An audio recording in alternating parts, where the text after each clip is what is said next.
నమస్తే అండి. మా పొలంలో పండిన పప్పుల్ని ధాన్యాన్ని సంవత్సరం పాటు పురుగులు పట్టకుండా ఎలా స్టోర్ చేసుకుంటానో నా డైలీ లాగ్ను చూపిస్తూ ప్రీవియస్ వీడియోలో కొత్త ఫోన్ కొనుక్కున్నానని చెప్పాను కదండి. ఆ ఫోన్ గురించి ఈ వీడియోలో మీకు షేర్ చేస్తాను. ఫస్ట్ అయితే ఫోన్ గురించి చెప్తానండి. ప్రీవియస్ వీడియోలో మేము ఒక వ్యూ పాయింట్ చూడడానికి టూరిస్ట్ ప్లేస్కి వెళ్ళాం కదండి. అప్పుడు వీడియో మొత్తం తీసేసి కొండ దిగి వెళ్తుండగా పొరపాటున చేయి జారి కింద పడింది. మట్టిలో పడి ఉంటే ఫోన్ పెద్దగా డ్యామేజ్ కాకపోను, అయితే అది డైరెక్ట్గా ఒక రాయి మీద పడడంతో కాంబో డ్యామేజ్ అయ్యి డిస్ప్లే మొత్తం పోయింది. 5,000 పెట్టి కాంబో వేయించిన కెమెరా క్వాలిటీ ఇది వరకట్లా రాలేదు. యూట్యూబ్ వీడియోస్ చేస్తున్నాను కాబట్టి నాకు కెమెరా క్వాలిటీ బాగుండాలి. కెమెరా క్వాలిటీ కోసం మాత్రమే మళ్ళీ కొత్త ఫోన్ కొనాల్సి వచ్చిందండి. తీరా కొత్త ఫోన్ కొన్నాక ఫోన్కి ఆడియో జాక్ లేదండి. అది నేను గమనించుకోలేదు. కెమెరా క్వాలిటీ స్టోరేజ్ మాత్రమే చూసుకున్నాను. అంటే యూట్యూబ్ వీడియోస్కి కావాల్సింది స్టోరేజ్ కెమెరా క్వాలిటీయే కాబట్టి అవే చూసుకున్నాను. ఈ వీడియో కొత్త ఫోన్ నుండి షూట్ చేశానండి. ఈ వీడియో రికార్డ్ చేసే వరకు నాకు ఆడియో జాక్ లేదనే తెలియదు. ఆడియో జాక్ అంటే ఏంటో తెలియడం కోసం సింపుల్గా చెప్తానండి. మన ఫోన్కి ఛార్జింగ్ పెట్టుకోవడానికి లేదా ఏదైనా డేటా ట్రాన్స్ఫర్ చేయడానికి ఫోన్కి ఒక హోల్ ఉంటుంది కదండి. ఆ హోల్ని ఛార్జింగ్ పోర్ట్ అని ఎలా అంటామో అలాగే ఇయర్ ఫోన్స్ మైక్రోఫోన్స్ పెట్టుకోవడానికి వాడే హోల్ని ఆడియో జాక్ అని అంటారు. ఇక్కడ స్క్రీన్ మీద కనిపిస్తుంది కదండి, ఇది నా పాత ఫోన్ అండి. దీనికి మైక్రోఫోన్ కనెక్ట్ చేసుకోవడానికి ఆడియో జాక్ ఉంది. ఇదేమో కొత్త ఫోన్ అండి, దీనికి ఆడియో జాక్ లేదు. అంటే నాకు తెలిసి ఇప్పుడు వచ్చే కొత్త ఫోన్లకి ఆడియో జాక్ ఉండట్లేదని అనుకుంటున్నాను. ఎందుకంటే ఇప్పుడు టెక్నాలజీ ఇంకా బాగా పెరిగింది కాబట్టి అన్నీ వైర్లెస్ డివైజెస్ వైర్లెస్ గాడ్జెట్సే కాబట్టి ఫోన్కి ఆడియో జాక్ తీసేసి ఉండొచ్చు. ఇవన్నీ బ్లూటూత్ వైఫై కనెక్షన్తో పనిచేస్తాయి కాబట్టి కేబుల్ అవసరం లేదు.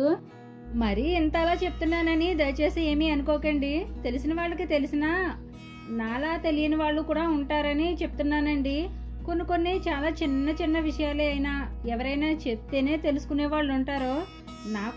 నాకు చెప్పేవాళ్ళు నా చుట్టుపక్కల ఎవరు లేరండి. అన్నీ నేనే తెలుసుకుంటూ ఉంటాను.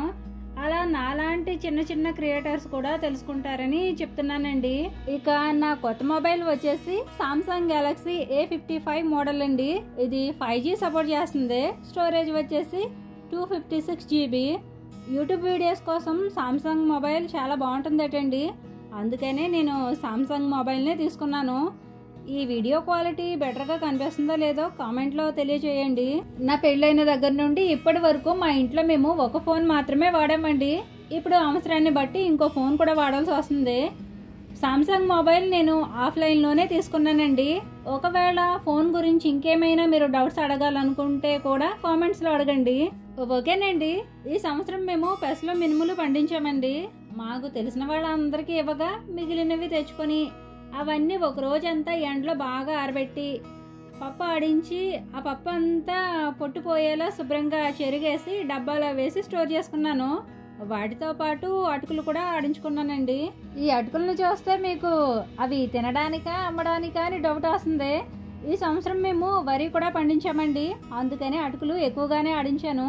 అటుకులు ఇంట్లో ఉంటే రకరకాల టిఫిన్స్ చేయొచ్చు. సాయంత్రం పిల్లలు స్కూల్ నుంచి వచ్చాక అటుకులతో వెరైటీగా స్నాక్స్ కూడా చేయొచ్చు. అందుకనే అటుకులు ఎక్కువగానే ఆడించానండి. పైగా ఆరోగ్యపరంగా అటుకులు చాలా హెల్దీ కూడా. మినుముల్లో కొన్ని పప్పు ఆడించగా కొన్ని మినుములు సున్నుండలు చేసి కొన్ని మినుములు ఎక్స్ట్రాగా ఉంచానండి. వాటితో అప్పుడప్పుడు నల్లకారం చేద్దామని ఉంచాను. ఇది సున్నుండల పొడి అండి. ప్రస్తుతానికి ఇంట్లో నెయ్యి లేక బెల్లం కలిపేసి ఇలా పక్కన పెట్టి ఉంచాను. నెయ్యి తెచ్చుకున్నాక సున్నుండలు చేద్దామని. వీటితో పాటు బెల్లం దుర్మాను కదండి. నేను పంచదార తప్పదు అనుకున్న వాటిలో మాత్రమే వాడతానండి. ఎక్కువగా బెల్లాన్నే వాడతాను. నేను వాడే బెల్లం ఆర్గానిక్ బెల్లం అండి. ఆ బెల్లాన్ని తురిమేసుకొని దాన్ని కూడా ఎండలో ఒక రోజంతా ఉంచి ఒక డబ్బాలో వేసి స్టోర్ చేసుకుంటాను. మా పొలంలో పండించుకున్నవైనా బయట మార్కెట్లో తెచ్చుకున్న కిరాణా సరుకులు అయినా సరే ఫస్ట్ ఎండలో ఆరబెట్టుకున్న తర్వాతే డబ్బాలో వేస్తానండి. ఒకవేళ వర్షాకాలం అయితే మధ్యలో కూడా ఎండలో వేస్తూ ఉంటాను. కిరాణా సరుకులు ఎండలో ఆరబెట్టుకుని స్టోర్ చేసుకోవడం వల్ల అవి పురుగులు పట్టకుండా ఎన్నాళ్ళైనా నిలవ ఉంటాయి. నేనైతే ఇదే ఫాలో అవుతానండి. నా కిచెన్లో అయితే ఎప్పుడు వేటికి కూడా పురుగులు పట్టవు. అలా అవన్నీ తయారు చేసుకొని పక్కన పెట్టేసిన తర్వాత ప్లాంట్ హ్యాంగర్స్ తయారు చేశానండి. అంటే వుడ్ అంటారు కదండి, అవేనండి. ఇవి తయారు చేసుకోవడానికి ఏవైనా తాళ్లతోనూ తయారు చేసుకోవచ్చు, లేదంటే పాత బట్టల్ని సన్నగా కట్ చేసుకొని వాటితో కూడా ఇలా తయారు చేసుకోవచ్చు. ఇప్పుడు ఇవెందుకు తయారు చేస్తున్నానంటే పక్షుల కోసమండి. మనకి మాఘమాసం స్టార్ట్ అయిందంటే ఎండాకాలం స్టార్ట్ అయినట్టే కదండి. ఈ కాలంలో అంటే మార్చి నుండి జూన్ వరకు చాలా రకాల పక్షులు గూళ్ళు కట్టుకొని గుడ్లు పెడుతూ ఉంటాయి. ఇలాంటి టైంలో వాటికి ఫుడ్, వాటర్ చాలా అవసరం కదండి. అందుకోసమే ఈ హ్యాంగర్స్ తయారు చేస్తున్నాను. నేను ఎంత ఇబ్బంది పడుతూ, ఎంత కష్టపడుతూ, ఎవరి సపోర్ట్ లేకపోయినా ఎందుకు వీడియోస్ చేస్తున్నానో ప్రీవియస్ వీడియోలో మీతో షేర్ చేసుకున్నాను కదండి. దానికి మీ అందరూ నా ప్రాబ్లం అర్థం చేసుకొని హెల్త్ కేర్ చూసుకుంటూ వారానికి ఒక వీడియో అయినా సరే పెట్టమని సజెషన్ ఇచ్చారు. ఇలా నాకు యూట్యూబ్ ఛానల్ పెట్టాక నా ఇష్టాన్ని గౌరవించేవాళ్ళు, నాలాగే ఆలోచించేవాళ్ళు, నన్ను అర్థం చేసుకునేవాళ్ళు, మంచి సలహాలు ఇచ్చేవాళ్ళు ఇప్పుడు ఉన్నారండి. గతంలో నేను ఎవరికి ఏం చెప్పినా అంత వాల్యూ ఉండేది కాదు. నాకు చాలాసార్లు బాధ అనిపించేది. నేనే ఎందుకు ఇలా ఉన్నాను, నేను చేసేది కరెక్ట్ కాదా అని ఫీల్ అయ్యేదాన్ని. ఆ టైంలో నాకు రిలాక్స్నిచ్చింది నేచరేనండి. 4-5 సంవత్సరాల క్రితం నేను గార్డెనింగ్ చేసేదాన్నండి. పూల మొక్కలు, కూరగాయలు, ఇండోర్ ప్లాంట్స్, అవుట్డోర్ ప్లాంట్స్, అన్ని రకాల మొక్కల్ని మా పెరట్లో పెంచేదాన్ని. వాటితో పాటు నాటుకోళ్ళని కూడా పెంచేదాన్ని. అలా వాటిని చూసుకుంటూ పెరట్లో ఉన్న మొక్కల్లో ఏదో ఒక పని చేస్తూ హ్యాపీగా టైం స్పెండ్ చేసేదాన్ని. ఒక ఇంట్లో ఉండే వాళ్ళందరూ ఒక రకంగా ఉండి మనం కొంచెం వేరేగా ఉన్నప్పుడు ఏ విషయం షేర్ చేసుకున్నా మనం చెప్పేది వినడానికి వాళ్ళకి అంతగా ఇంట్రెస్ట్ ఉండదు.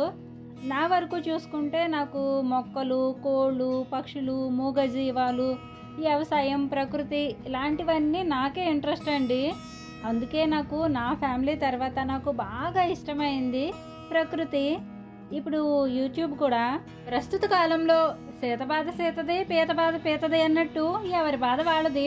ప్రతి ఒక్కరికి ఏ ఒక సమస్యలు, వాటితో పాటు ఆరోగ్య సమస్యలు. వీటి నుంచి మనకి మంచి రిలీఫ్ కావాలంటే దానికి సొల్యూషన్ నా దృష్టిలో అయితే నేచరేనండి.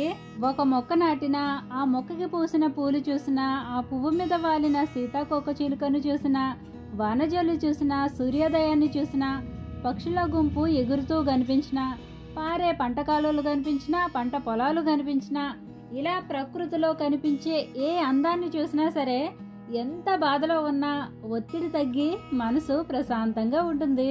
నాకు ఎన్ని టెన్షన్స్ ఉన్నా, ఎంత ప్రెషర్ ఉన్నా వాటి గురించి అతిగా ఆలోచించకుండా శాంతంగా, ఓర్పుగా, సహనంగా ఉండగలుగుతున్నాను అంటే నేచర్ని అర్థం చేసుకోవడం వల్లనేనండి. నేచర్లో ఉండే ప్రతి కదలిక మనకి జీవిత పాఠం నేర్పిస్తుంది. మా ఇంటి పక్కన ఉండే పెరట్లో ఉదయం, సాయంత్రపు వేళలో చాలా రకాల పక్షులు వస్తూ ఉంటాయండి. ఒక్కొక్క పక్షి ఒక్కోలా అరుస్తూ పెరట్లో సందడి చేస్తూ ఉంటాయి. వాటి కోసమే పెరట్లో వాటికి కావలసిన ఫుడ్, వాటర్ పెట్టానండి. ఈ పెరట్లో ఉన్నది విరజాజి పందిరండి. ఈ పందిరి కిందే వాటికి ఎలా అరేంజ్ చేశాను. వర్షాకాలంలో తప్ప మిగతా 2 సీజన్స్లోనూ పక్షులకు ఇలా వాటర్ ఫుడ్ పెడతానండి. ఇక ప్రీవియస్ వీడియోలో ఫోన్ కొనుక్కున్నాను, తర్వాత బావిలో మోటార్ కూడా వేపించుకుందాం అనుకుంటున్నాను అని చెప్పాను కదండి.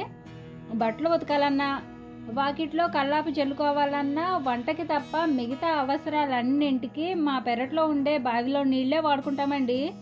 మామూలుగానే నాకు ఇంట్లో చాలా పని ఉంటుందండి. దానికి తోడు బావిలో నీళ్లు తోడి పని చేయాలంటే కష్టంతో పాటు టైం కూడా వేస్ట్ అవుతుంది.